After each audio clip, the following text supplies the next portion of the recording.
E já estamos de volta ao vivo e em cores com o nosso Vida e Saúde, hoje falando de um assunto muito interessante, doenças genéticas. Conosco aqui um dos maiores especialistas que esse país tem, o Dr. Walter Pinto Júnior, nosso médico geneticista. Quero mandar um abraço também, tem um timaço acompanhando a gente também. Doutor, quem é a dona Marlene, a Rafaela, o Vitor e o Vinícius? É a família. É a família. A família. Um beijo, dona Marlene, Deus abençoe a esposa. A Rafaela, que está aqui, formada em nutrição está acompanhando o papai aqui. O Vitor está se formando em psicologia e o nosso amigo Vinícius também está terminando aí a medicina. Olha que maravilha, uma família assim. Na mesa, quando vocês se encontram assim, para almoçar, o assunto é futebol ou é medicina? Olha, é bem variado, viu? É bem variado. Mas todo mundo dá seu palpite na sua área, isso é interessante. Aí tem assim, é um trabalho, é um almoço multidisciplinar, doutor. Multidisciplinar, multidisciplinar. Que maravilha, viu? Que Deus abençoe. Gente, o assunto de hoje é doenças genéticas. Eu quero mandar aqui um abraço a Maria Lucila Carvalho, aqui de Valinhos, São Paulo. Obrigado, Ana Maria Lucila, um beijo para a senhora. Ela está agradecendo, olha que maravilha, eu gosto muito disso, viu? Está agradecendo ao Dr. Walter, agradece ao Dr. Walter por conduzir os trabalhos de estudos da APAI, né? De Valinhos, há alguns anos atrás, 12, 13 anos atrás, quando, diz assim, a Maria Lúcia, quando eu era diretora da APAI, o Senhor ajudou muito todos os alunos e pais da APAI de Valinhos. Agradeço pela pessoa que o Senhor é. Olha que maravilha, doutor. É Maria Lucila de Carvalho, aqui de Valinhos. Assim. O Senhor ajudou muito a APAI, doutor. Aqui. Agradeço a lembrança. Que maravilha, viu? Muito obrigado, Ana Maria. Que Deus abençoe. Eu gosto desses momentos de reconhecimento aqui, viu? Ô, doutor, então vamos lá. Já entendemos um pouquinho como funciona a genética, pai, mãe, etc., 50%, enfim, toda uma questão de biologia. Agora, quais são as principais? Não? Frei, as principais doenças genéticas são essas? Olha, eu diria que é uma bem antiga, já descrita em 1866, foi síndrome de Down. Síndrome de Down. Síndrome de Down, porque síndrome de Down você reconhece porque tem características físicas de rosto semelhante uma com a outra, então você acaba reconhecendo como Down. Down descreveu isso nessa época, já faz 150 anos atrás. Olha só. Então, veja só, então é importante. Depois disso, cada vez foi evoluindo mais, né? A genética foi diminuindo as infecciosas, foi melhorando a genética, aumentando mais a genética, até que chegou ao nível de cromossomos, que foi 1950, que começaram a fazer de praxe o cariótipo, estudar os cromossomos. E que daí também detectaram também na síndrome de Down uma trissomia do cromossomo 21, embora já em 1933 já tivesse um autor, pelo menos chamando a atenção que talvez a síndrome de Down fosse uma alteração cromossômica.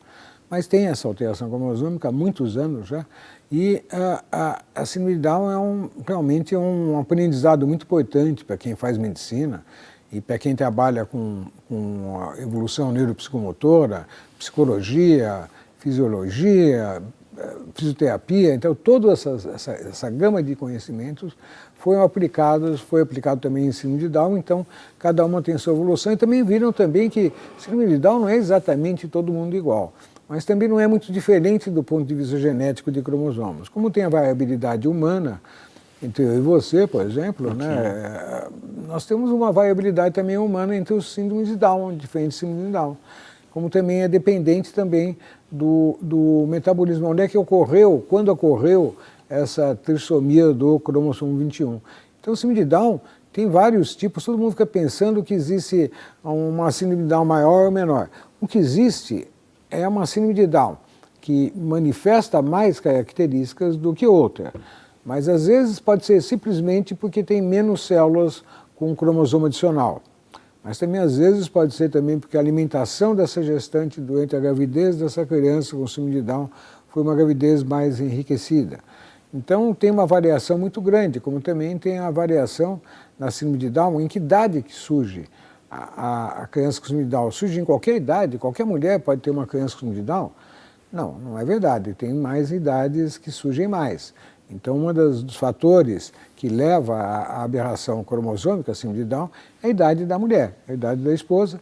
E o homem também, todo mundo fica pensando também que é só a mulher que é culpada, também não é. E o homem também pode transmitir crianças com síndrome de Down principalmente quando tem ele uma translocação cromosômica, quando tem um pedaço de um cromossomo 21 colado no outro cromossomo. Então isso é possível acontecer e ter uma criança com Down de ordem paterna. É mais frequente a mãe? É mais frequente a mãe, mas também tem algumas coisas que são mais frequentes no homem e não são na mulher, né? Vamos falar uma coisa assim bem simples, né? Câncer de próstata, só dá no homem, Okay. né? Tá certo? É uma brincadeira falar assim, mas é o sexo também tem uma certa importância em todas as doenças médicas. Não? Então, a síndrome de Down, das genéticas, é a disparada, a mais popular. A frequência de doença síndrome de Down é a mais disparada, é a mais popular, porque é muitos anos conhecidas, mas nunca foi tão assim, digamos, aceita como deveria ter sido aceita. Então, basta dizer que até bem pouco tempo atrás a gente se falava em mongolismo. Okay. O mongolismo é uma discriminação contra o mongol. Não é, então é uma doença, o mongolismo. Não, isso é síndrome de Down. Não é, Okay. Mudou já a terminologia para poder falar a síndrome de Down como termo correto. Doutor, a gente está acompanhando aí, está acontecendo nesse momento e a gente se emociona pelas histórias de superação aí, e a Marina é uma delas, assim, mas a gente está acompanhando, doutor, assim, esses jogos pan-americanos, né? Tem os Paralímpicos, Pan-Americanos. E a gente vê situações lá de pessoas, algumas por acidente, etc., outras nasceram talvez sem um braço, sem uma perna, a gente com muito carinho, com muito respeito, mas é a realidade que a gente está vendo assim, e atletas que estão no esporte se superando, dando lições de vida, a gente reclama de barriga cheia quando a gente vê assim histórias de superação. Basta assistir, você que não está assistindo, assista depois alguns jogos desses dos pan-americanos para você parar de reclamar da vida, né? Você está com um corpo perfeito, etc. Está um pouquinho obeso, isso aqui, vai fazer exercício, vai fazer dieta, mas pare de reclamar, veja essas situações que a gente sabe. Essas situações também digamos, situações, para muitos casos, como eu disse, acidentes, enfim, mas para outros casos, pode ser também algo genético, doutor, que fez com que nascesse sem uma das mãos, um braço, etc. Também existe isso? Frei, quando se fala em um braço ou uma mão, você está deixando a coisa ímpar. Então, por princípio, assim, genética tem que ter similaridade. Similaridade do mão direito com a mão esquerda, da perna direita com a perna esquerda. Então, quando você já tem uma similaridade, uma justa posição de uma alteração, você já começa a pensar em coisa genética. Bom, uma outra coisa também que você tem que pensar em coisa genética é quando você tem mais de um caso na família. É uma outra exposição, quando tem mais casos na família. E tem outros casos também, e quando juntam os genes ruins. Quando é que pode juntar gene ruim dentro de uma família? Não estou falando de caráter aqui. Caráter também. Caráter também. Aí você colocou, mas tem isso também. Os genes ruins, não é o caráter da pessoa. Não é bem assim, porque bom, mas tem esses também que são, quando é que você pensa que pode existir, quando é que pode juntar dois genes ruins na sua família? Quando é que pode juntar dois genes ruins? Na sua família. De situações do histórico, do familiar, etc., do hereditário? Do hereditário. Então, fala assim, se você casar com a sua irmã, você tem risco? Ah, claro. Todo mundo fala, se casar com a irmã tem risco. Se casar com a prima também tem risco, né? Se casar com a tia-avó também tem risco. Se bem que tem tia-avós, tem umas coisas assim que acontecem. Então, eu estou colocando para vocês só uma situação que esse risco de juntar dentro de uma mesma família, principalmente quando existe um certo grau de consanguinidade. Consanguinidade é uma coisa importante. É bom se evitar a consanguinidade. Ou tem também as vantagens também da consanguinidade. Por exemplo, se eu tivesse que escolher uma mulher para casar hoje, eu preferia casar com uma mulher que não tem doença nenhuma, mas que fosse filha de consanguíneos. Okay. Ela tem os genes iguais nela mesma. Então ela já está jogando fora, o pai dela, a mãe dela jogaram fora. Mas é um tipo de exame que não se pede no namoro, né? Não se pede, né? Noivado, namoro. Namoro, ainda mais quando casa primo com prima, aí a coisa vem longe. E aí, doutor, assim, porque a gente ouve bastante situações, e daí? E daí, então, você hoje tem coisas mais modernas. Você consegue fazer... Mapeamento aí? Mapeamento nós temos mais ou menos umas 10 mil doenças metabólicas, mas você consegue fazer das doenças metabólicas aquelas mais graves e as mais frequentes e mais graves, você consegue fazer testes de triagem. Hoje tem testes que você faz triagem de 600 genes ao mesmo tempo. 600 genes daqueles 28 mil ao mesmo tempo. E é claro que são aqueles graves, porque não vai fazer de uma coisa boa. O cara nasceu de olho azul com olho azul, vai fazer que é ruim? Não é ruim, é bom, tá certo? Pelo menos destaca aqui em São Paulo. Okay. Mas não em Porto Alegre. Em Porto Alegre não ganha fama nenhuma, porque lá todo mundo tem olho claro, então não vai ganhar nada. Tá certo? Então a questão é essa. Então eu falo, mas então você tem esses critérios que você vai fazer uma seleção a favor. Então a favor, mas esses genes ruins, eles já têm até a sequência dos genes e tem sequências de genes que são mais comuns na população branca, outros na população negra, outros na população amarela. Então você tem genes de cada raça, grupo racial, você também tem genes mais frequentes. Então, dentro de uma família mesmo, então você vai ter aqueles genes ruins e que nunca foram, sempre foi em heterozigose, quer dizer, foi um gene só, o outro cônjuge não tem. Um gene só, o outro cônjuge não tem. Então, por isso que eu casaria com uma prima, porque aconteceria isso. Eu não casei com prima, tive umas ofertas de prima, mas não casei com prima. Não casei com prima porque eu era mais extremista, né, pensando nisso. Mas hoje até eu acho que eu casaria com uma prima, com os testes que tem. Ou seja, então é só para a gente ver essa situação que hoje não é. Porque antigamente se tinha todo esse estigma, assim, é primo, é muito próximo, é parente, etc. Então tinha um medo de a criança nascer com defeito, se dizia muito isso, né? A criança nascer com defeito, cuidar porque pode ser ali. Então hoje a ciência genética está dizendo o quê? O contrário? Não, está dizendo a mesma coisa, você que está dizendo o contrário.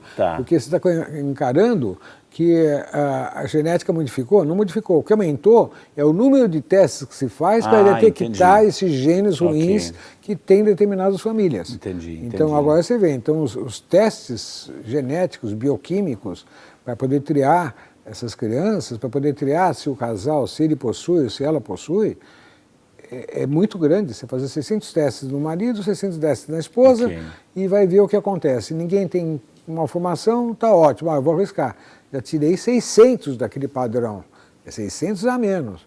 Daí dá para arriscar. Por isso que eu falei que hoje eu casaria, mas naquela época eu não casaria. Ok, entendi. Olha, gente, quantas informações. A gente vai, ô diretor, vamos continuar um pouquinho com a história da Marina, né? Ela tem a AMI, né? A AMI, atrofia muscular espinhal. Então é a história da Marina, que a gente vai conhecer mais um capítulo. E aí, esse bebezinho, aí o doutor vai comentar o que é esta AMI. Então vamos lá.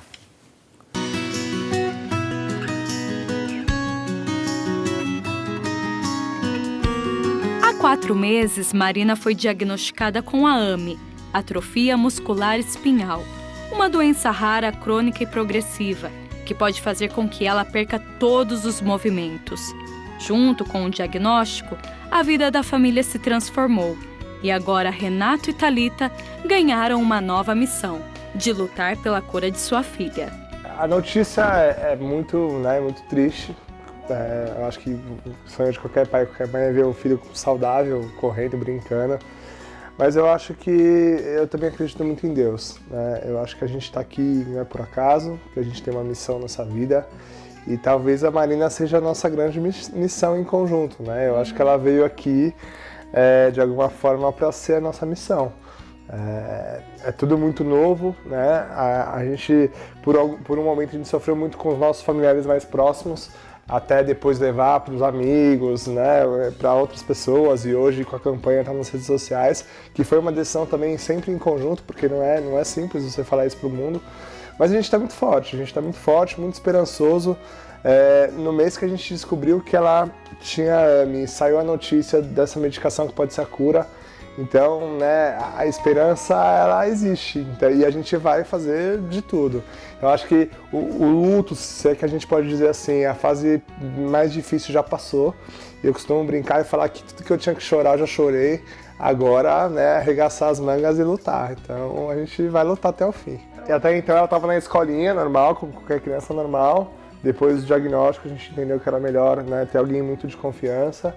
E aí, graças a Deus, a Simone, que a prima da Thalita, apareceu na nossa vida, né, ainda mais para cuidar da Marina, e a gente foi adaptando. Então tem o home care, né, todo dia tem o fisioterapeuta, tem o terapeuta ocupacional, tem a fonoaudióloga, então é uma rotina que ela não para, ela precisa ser estimulada, né, para cada vez mais conseguir falar, enfim, conseguir movimentos corporais. Então a fisioterapia é o mais importante hoje para que ela continue se desenvolvendo e para que no futuro ela ande, corra por aí como uma criança normal. E o que é mais bacana é ver os pequenos ganhos que pra gente são ganhos gigantescos, né? Teve um dia que a gente estava aqui e foi a primeira vez que ela deu tchauzinho. Então, quando ela fez assim, deu tchauzinho, foi muito emocionante. A gente ficou, cada dia, quando ela pega alguma coisa ou ela passa de uma mão para outra, é algo que a gente não está acostumado a vê-la fazendo. Então, é muita alegria. A gente a cada dia que passa, eu acho que tem isso, né? A gente também está vendo as evoluções que ela tem e isso também nos alegra e nos enche de esperança para buscar cura. E a gente vê a alegria do Renato, da Thalita, né, pelas pequenas, grandes conquistas aí da Marina. Que maravilha, gente. Eu vou chamar um intervalo, na sequência o Dr. Walter vai explicar, então, o que é essa AME. E aí eu tenho uma dica que eu quero dar para você, inclusive a gente pode ajudar esse casal, a Renata e a Thalita. Tudo isso no próximo bloco para você. Não sai daí, a gente volta, viu?